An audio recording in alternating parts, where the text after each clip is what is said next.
Wow. It's been cool babies, buckets of popcorn, and not giving a as congressional Republicans spent 4 long days. Republicans now control the House of Reps, but control might be pushing it. With a razor-thin majority, they couldn't agree on who to vote in as Speaker. For the first time in a century, multiple ballots were held as on-again, off-again Trump ally Kevin McCarthy lost again. A Speaker has not been elected. And again. A Speaker has not been elected. And again. A Speaker has not been elected. The week of utter chaos saw Republicans almost come to blows. Somebody's holding somebody back. Look at that. Democrats cheekily trying to elect one of their own. And one guy trolling with a surprise nomination. Donald John Trump. Before a humiliated McCarthy finally got the votes on his 15th attempt. The Honourable Kevin McCarthy of the state of California is duly elected Speaker of the House of Representatives. That was easy, huh? So why were some Republicans so hell-bent on voting against one of their own? Some of them just don't like him.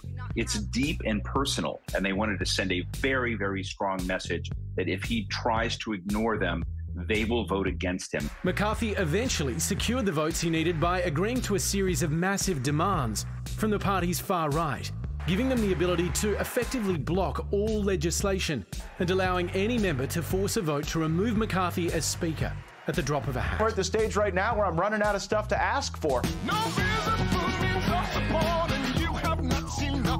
Now just one individual member can topple potentially the Speaker of the House and call a vote. That's a huge concession. So will the next 2 years see any real governing? Or is the new majority only interested in burning down the House? This might be ridiculous, but I didn't realise the Speaker in the US had that much power, like the ability to make those kind of promises to get elected. It's not the same thing as the Speaker in our system. Yeah. In our system, that chair is effectively there to preside over the warring factions, if you like. This is the third person in charge behind the President and the Vice President. The Speaker of the House of Representatives comes next, and they're effectively leading the party of majority, which now is the Republicans in that House, in government. So they really have big influence and control over what legislation unfolds and kind of how the process functions in Washington.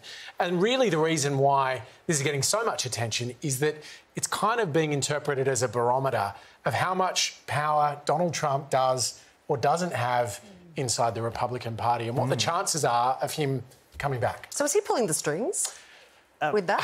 I mean, he would say he is, obviously.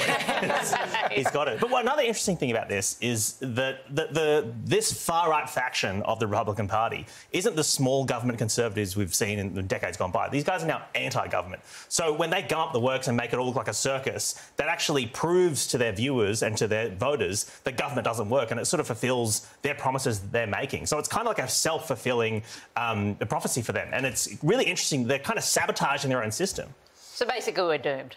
Well, I mean, they are. America certainly is.